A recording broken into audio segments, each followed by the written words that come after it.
Hello বন্ধুরা, কি কেমন আছো? আশা করি সবাই খুব ভালো আছো। আর সবার দিনটা খুব ভালো কাটুক, সবাই খুব খুব ভালো থাকো। সুপ্রভাত, গুড মর্নিং, শুভ সকাল। আর এখন বাজে কটা বলো তো? এখন বাজে ভোর 5টা। তো আজ এই অনেক ভোর ভোর উঠে গেছি। তো ভোর ভোর ওঠার একটা কারণ আছে, যেটা কি না আজ আমার হাজবেন্ড ফিরছে। তো ওর গাড়ি ছিল 5টা, 5:30টাতে শিয়ালদায় পৌঁছাবে। তো সেখান থেকে আসতে যেটুকু টাইম লাগবে বাড়িতে পৌঁছাতে, তো সেই জন্য সকাল সকাল উঠে গেছি। উঠে ভাবলাম একটু ঝাড়পোছটা করে রাখি, কারণ ও আসলে ছেলেও উঠে যাবে। আর সেই জন্য তার আগে কিছু কাজটা গুছিয়ে রাখি। তো এই যে ও এসেই গেছে, ফোন করলো, কাছাকাছি এসে গেছে। তো যাই আমি নিচের গেট তো দেওয়া থাকে, তো চাবিটা নিয়ে একটু যাই, গেটটা খুলে আসি।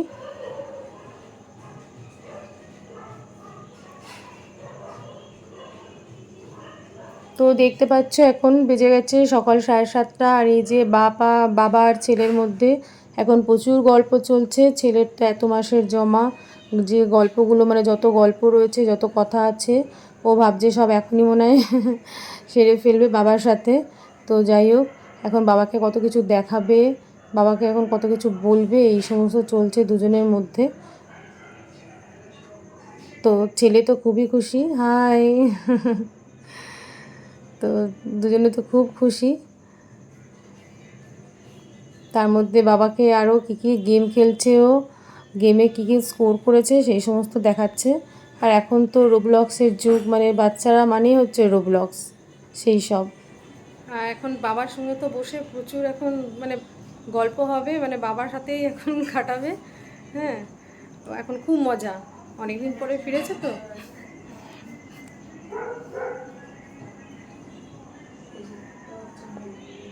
এই যে দুজনে মিলে এখন গল্পের মধ্যে ডুবে গেছে। এখন আর মাকে অবশ্য দরকার নেই। যাই হোক, ওদের গল্প চলুক, আর আমি এদিকে আমার কাজগুলো কমপ্লিট করে নিই। সকাল সকাল সব কাজগুলো হয়ে যাবে। তো আগে টিফিনের ব্যবস্থাটা করি, তারপরে বাকিগুলো করবো আর কি। দেখি ওদিকে রান্নাঘরে যাই। তো বললো একটুখানি চা দাও, তো আমার কাছে আমি বললো লেবু চা।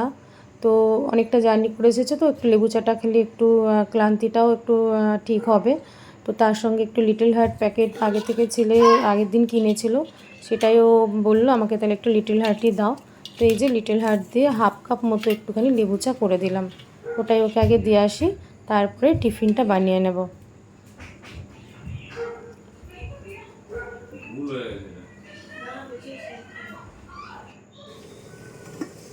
আগে থেকে এই যে আটা মেখে রেখেছিলাম, তো আটা মাখা আছে। আর ওদিকে ঘুগনি করব আজকে টিফিনে, মানে পরোটার সাথে একটু ঘুগনি করব, মটরের ঘুগনি। এই যে মটরটাও সেদ্ধ করা হয়ে গেছে। তো মটরটা এবার এই যে বন্ধ করে দিলাম। এবার আগে মটরটা মানে ঘুগনিটা বানিয়ে নেব, তারপরে ভাবছি পরোটাটা বানাবো, আর গরম গরম তারপরে সবাইকে খেতে দিয়ে দেবো।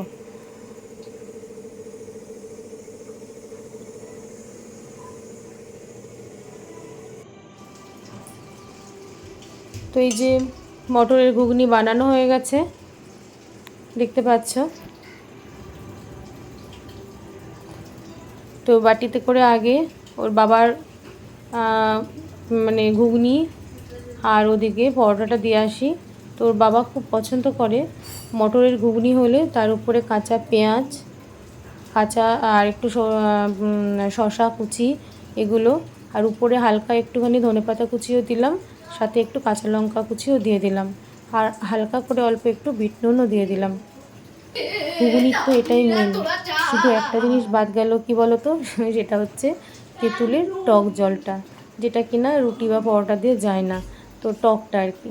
তো সেই জন্য ওটা বাদ দিয়ে বাকি সবটাই দিলাম। এটা খেতেও খুব ভালোবাসে। আর এই যে ওর জন্য গরম গরম পরোটা দিয়ে ওকে আগে দিয়ে আসি। নাও, কী করেছে বলো তো আজকে টিফিনে? দেখো খেয়ে, তোমার প্রিয় জিনিসটা আছে। কেমন লাগছে? ভালো? তো ঘুগনি খেতে খুবই ভালোবাসে। যদি কখনো ট্রেন জার্নি করে ঘুগনি ওঠে সেখানে খায়, বাসে গিয়ে আমরা যদি কোথাও ঘুরতে যাই সেখানে খাই, বা বাসে কেন, ধরো যদি কোনো মেলাতে যাই সেখানেও খাই। তো যাই হোক, ওকে তো দিয়ে আসলাম। এবার আমার আর ছেলেরটা একসঙ্গে এক বাটিতে এক থালাতেই নিয়ে নিলাম। আমার জন্য রুটি আর ছেলের জন্য পরোটা। কেন কি আমি এখন বুঝতেই পারছো, তোমাদের আগেও বলেছি আমার একটু শরীরটা খারাপ আছে, তার জন্য একটু তেল মশলা কমই খাচ্ছি। ওই জন্য আমার জন্য দুটো রুটি করেছি আর ওদের জন্য পরোটা করেছি। তো যাই হোক, ওদের খাওয়া দাওয়া হয়ে গেছে, আমাদের সবারই টিফিনটা খাওয়া হয়ে গেছে। এবার চলে এলাম ঝটপট করে রান্নাঘরে। তো রান্নাঘরে আজকে কি রান্না করব বলো তো? আজকে একটা স্পেশাল মেনু রান্না করব, যেটা কিনা আমার হাজব্যান্ডের খুবই পছন্দের একটা ডিশ। সেটা কি বলো তো?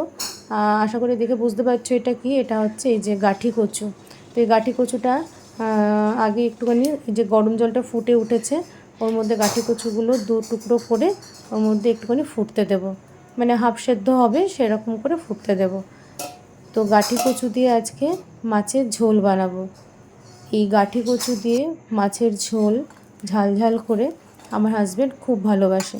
তো যাই হোক, মাছগুলো সব ভাজা হয়ে গেল। দুপুরে আমাদের 3 জনের মতো করে অল্প মাছই নিয়েছি। তো 3টে মাছ নিয়েছি আর ওদিকে কচু নিয়েছি। সেই কচু দিয়ে মাছের ঝোলটা বানিয়ে নেব। তো তার আগে এই একটু টমেটো কুচি, মানে তেলের মধ্যে যে তেলটা গরম হয়েছে সেই গরম তেলের মধ্যে একটুখানি গোটা জিরে ফোড়ন দিলাম, তেজপাতা ফোড়ন দিয়েছি, আর বিশেষ কিছু দিইনি। তার মধ্যে টমেটো কুচিটা দিয়ে দিয়েছি, টমেটো রেখেছিলাম ওটা দিয়ে দিয়েছি। আর তার মধ্যে পরিমাণ মতো নুন, পরিমাণ মতো হলুদ, এগুলো দেব।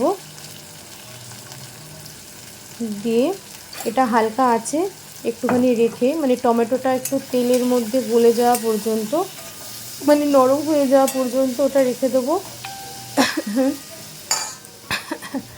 তো ওটা রেখে দেবো, এই যে ঢাকা দিয়ে দিলাম।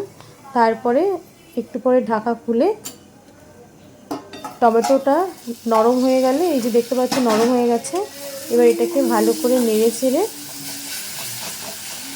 এর মধ্যে এবার হালকা একটুখানি জিরে গুঁড়ো দেবো আর একটুখানি গোলমরিচের গুঁড়োটা দেব, ব্যাস, আর কিছু দেব না।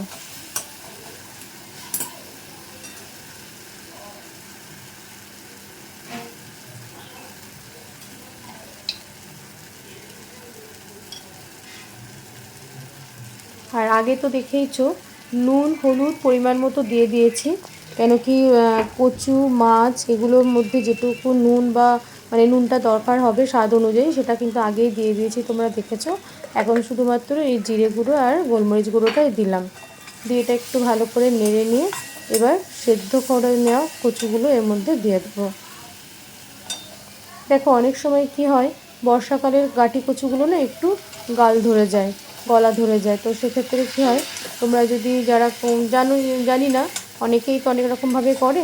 তো তোমরা যারা এটা জানো না, তো দেখবে আগে একটু নুন জলে কচুটাকে সেদ্ধ করে নেবে। যে কচুই হোক, বর্ষাকালের কচু হোক বা যেটাই হোক, যদি গাল ধরা কচুও হয়, তা একটু নুন জলে সেদ্ধ করে নেবে, নিয়ে জলটা ফেলে দিয়ে সেই কচুটা দিয়ে রান্না করবে, দেখবে একটুও গাল ধরবে না। তো এই যে কচুটা দিয়ে একটু নেড়ে নিয়ে এবার একটুখানি আদাটা গ্রেট করে দেব। পুরো যে আদাটা তোমাদের দেখালাম টুকরো, ওটা পুরোটাই দেব না, হাফ মতো একটু গ্রেট করে দেব।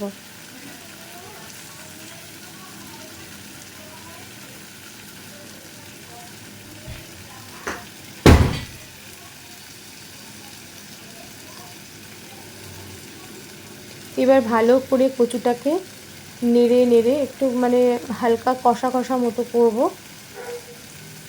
তারপরে এর মধ্যে জল দেব। কেন বলো তো? কচু তো, যত মশলা দিয়ে এটাকে কষে নেওয়া হবে, এই যে মশলা পড়েছে, টমেটো পড়েছে, হ্যাঁ, বা তোমার এই যে একটু আদা পড়লো, এগুলো দিয়ে যতটা একটু ভালো করে কষে নেওয়া যাবে, তত কচুটা তেলের মধ্যে তার টেস্টের গুণটাও বেড়ে যায়। তো যাই হোক, এই যে দেখতে পাচ্ছ নেড়ে নেড়ে এটা কষা হয়ে গেল। এবার এর মধ্যে আমি জল দিয়ে দেবো। জলটা কিন্তু আগে থেকেই আমি গরম করে নিয়েছিলাম, এই যে দেখতে পাচ্ছ গরম জল। তো এটা গরম জল দিতে হবে। তো কচু রান্না করতে গেলে কচু, ওল এই সমস্ত জাতীয় জিনিসগুলো রান্না করতে গেলে না একটু যদি গরম জল ইউজ করা হয় তো সেক্ষেত্রে গাল ধরা যে ব্যাপারটা যেটুকুও থাকে সেটাও কিন্তু আর থাকে না। অনেকেই হয়তো জানো, কিন্তু যারা জানো না তারা এইভাবে করে দেখবে, তো তোমাদের গাল ধরবে না, গলা ধরবে না কচু, ওল এগুলো খেলে। তো যাই হোক, এই যে পুরো ডুবো ডুবো জলে, মানে ডুবে থাকবে, ডুবো মতো জল দিলাম কড়াতে, দিয়ে এটা একটু ফুটতে দেব, মানে ঝোলটা একটু ফুটে উঠবে, তারপরে গিয়ে মাছটা দেব। এই যে অনেকক্ষণ হয়ে গেছে, ঝোলটা প্রায় ফুটেই উঠেছে, ভালোই ফুটে উঠেছে, দেখতেই পাচ্ছ অনেকটা কমেও গেছে ফুটে ফুটে। তো এবার এর মধ্যে যে মাছগুলো ভেজে রেখেছিলাম সেগুলো এবার এর মধ্যে দিয়ে দেব।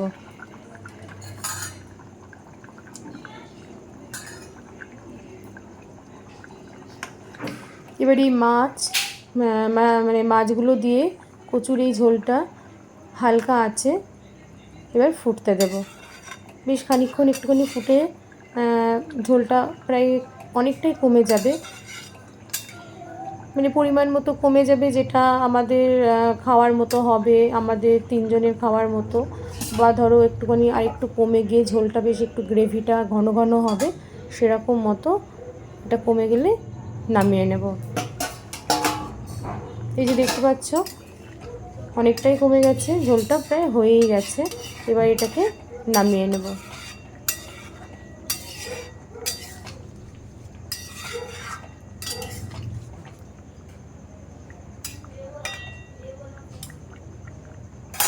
খুব সুন্দর একটা গন্ধ বেরোয় এই কচু মাছ দিয়ে ঝোল করলে, তার মধ্যে যদি গোলমরিচ আর জিরে গুঁড়োটা পড়ে, সাথে কাঁচা লঙ্কা, তো দারুণ একটা গন্ধ বেরোয়, দারুণ সেন্ট।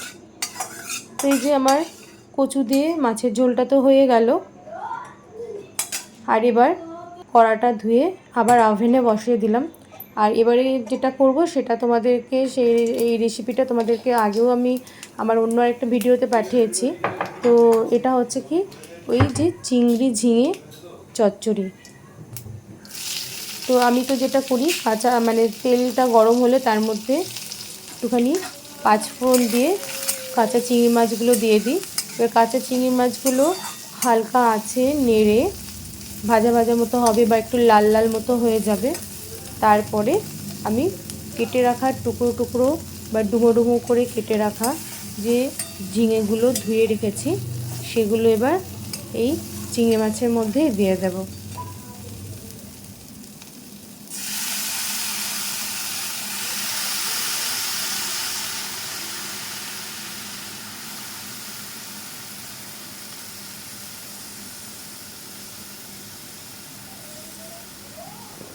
এই যে প্রায় দিয়ে দিয়েছি আমি, প্রায় দেখতে পাচ্ছ সব ঝিঙেটাই দিয়ে দিলাম যেটুকু কেটে রেখেছিলাম। তো দিয়ে এবার এটাকে হালকা করে একটু নেড়ে নিলাম। এবার এর মধ্যে এই যে হাফ চামচ মতো নুন, হাফ চামচ মতো হলুদ, হাফ চামচেরও কম দিলাম হলুদটা, হলুদ গুঁড়ো, আর একটুখানি হাফ চামচ মতো জিরে গুঁড়ো দিয়ে দিলাম। দিয়ে এটাকে ভালো করে নেড়ে, দেখো নাড়তে নাড়তেই কেমন জল বেরিয়ে গেছে, এই দেখো। সেই জন্য তো ঝিঙে বলো, লাউ বলো, পেঁপে বলো, এগুলো তো আর এক্সট্রা করে জল দিতে হয় না, মানে যদি চিংড়ি মাছ দিয়ে রান্না করা হয়। এই দেখো, ঠিক আছে, এখনও তো মানে কম আছে, আমি এটাকে রান্নাতে বসাইই নি, নাড়তে নাড়তেই কত জল বেরিয়ে গেছে। তাই জন্য এগুলোতে আর আলাদা করে জল দিতে লাগে না। তো এই যে একটাই কাঁচা লঙ্কা দিলাম, কেন কি ছেলে খাবে, তো তো ওর জন্য একটু ঝালটা কমই দিলাম, আর ওর বাবাও তেমন খুব একটা ঝাল খায় না। তো ঠিক আছে, এবার এটাকে হালকা আঁচে ঢাকা দিয়ে হতে দেব। তো এই যে দেখো আমার তো রান্না টান্না সব হয়ে গেছে, স্নান পুজো সব হয়ে গেছে। এবার এসে ওদেরকে স্নান করতে বলবো, কি এসে দেখি বাবা আর ছেলের মধ্যে প্রচুর আদর হচ্ছে। তো দুজনে এবার ওদেরকে পাঠাই। তো চলো বন্ধুরা, এই যে অলমোস্ট আমার সমস্ত কিছু কমপ্লিট হয়ে গেছে। এবার এই ভাত দিয়ে দিলাম, আর সাথে এই যে দেখতে পাচ্ছ চিংড়ে ঝিঙে আর কচু মাছের ঝোল। আজকে দুপুরে আমাদের লাঞ্চ এটাই, সাথে একটুখানি কাঁচা পেঁয়াজ, একটু শশা কুচি, ব্যাস। তো বন্ধুরা, তোমরা যারা যারা আমার ভিডিওটা আজকে দেখছো বা দেখবে, তারা অবশ্যই কিন্তু আমার ভিডিওটা ভালো লাগলে অবশ্যই লাইক, কমেন্ট, শেয়ার করো আর সাবস্ক্রাইব বাটন টাচ করে সাথে থেকো, পাশে থেকো। ওকে, তো চলো টাটা, বাই। সবাই খুব ভালো থেকো, সবাই খুব খুব ভালো থেকো। আজকের মতো ভিডিওটা এখানেই শেষ করলাম। পরে দেখা হবে আবার অন্য কোনো ভিডিওতে। বাই।